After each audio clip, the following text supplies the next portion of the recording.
মানব জীবনের সবথেকে অমোঘ সত্য হলো মৃত্যু। আর মৃত্যুর পর আমাদের জন্য প্রথম ঠিকানা হচ্ছে কবর।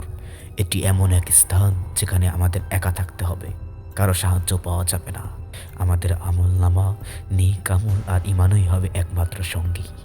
আল্লাহ সুবহানাহু তাআলা বলেন, প্রত্যেক প্রাণীকে মৃত্যুর স্বাদ আস্বাদন করতে হবে, আর তোমাদেরকে কেবল কিয়ামতের দিন পূর্ণ মাত্রায় প্রতিফল দেওয়া হবে। সুতরাং যাকে আগুন থেকে দূরে রাখা হবে এবং জান্নাতে প্রবেশ করানো হবে সেই সফল। আর পার্থিব জীবন তো প্রতারণার উপকরণ মাত্র। সূরা আলে ইমরান 185 নম্বর আয়াত।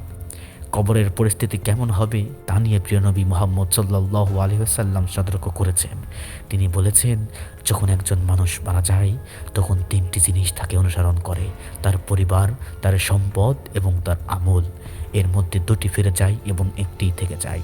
তার পরিবার ও সম্পদ ফিরে যায়, কিন্তু তার আমল থেকে যায়। সহিহ বুখারী হাদিস নম্বর 6514, সহিহ মুসলিম হাদিস নম্বর 6960। কবর জাহান্নামের গর্ত নাকি জান্নাতের বাগান? কবর হলো চিরস্থায়ী জীবনের প্রথম ধাপ।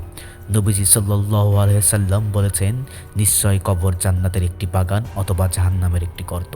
তিরমিজি হাদিস নম্বর 2460।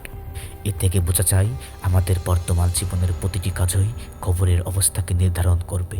যদি আমরা নেক আমল করি, ঈমান নিয়ে মারা যাই, তাহলে কবর আমাদের জান্নাতের একটি বাগানে পরিণত হবে। কিন্তু যদি পাপের জীবনে অভ্যস্ত থাকি, তাহলে কবর হতে পারে জাহান্নামের এক ভয়াবহ গর্ত। কবরের অন্ধকার আলো জ্বালাও। আমাদের জন্য এই দুনিয়ার জীবনই একমাত্র সুযোগ যখন আমরা আমাদের কবরকে জান্নাতের বাগান বানানোর প্রস্তুতি নিতে পারি। নবী করিম সাল্লাল্লাহু আলাইহি সাল্লাম বলেছেন, কবরের অন্ধকার দূর করার জন্য কোরআন পাঠ করো।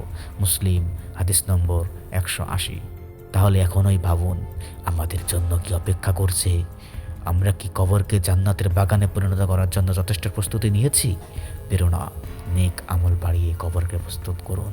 প্রতিদিন 5 ওয়াক্ত সালাত পড়ুন, কোরআন তেলাওয়াত করুন এবং বুঝে আমল করুন। মানুষকে ক্ষমা করুন এবং দানশীল হন। পবিত্র জীবনযাপন করুন এবং গুনাহ থেকে বেঁচে থাকুন। কবর এমন এক বাস্তবতা যা থেকে কেউ পালাতে পারবে না। আসুন আমরা আমাদের জীবনকে এমনভাবে পরিচালিত করি যাতে কবর আমাদের জন্য জান্নাতের আনন্দময় বাগানে পরিণত হয়। আল্লাহ আমাদের সবাইকে কবরের শাস্তি থেকে রক্ষা করুন এবং জান্নাতের উত্তরাধিকারী করুন। আমিন। আশা করছি ভিডিওটি আপনাদের সকলের ভালো লেগেছে। এমন আরও অনেক ভিডিও পাওয়ার জন্য আমাদের চ্যানেলটি সাবস্ক্রাইব করে পাশে থাকবেন এবং বেল আইকনটি অন করে দেবেন, যাতে সর্বপ্রথম ভিডিওটি আপনার কাছে পৌঁছে যায়। এই আজকের মতো ভিডিওটি এখানে শেষ করছি। আসসালামু আলাইকুম রহমতুল্লাহি ওয়া বারাকাতুহু।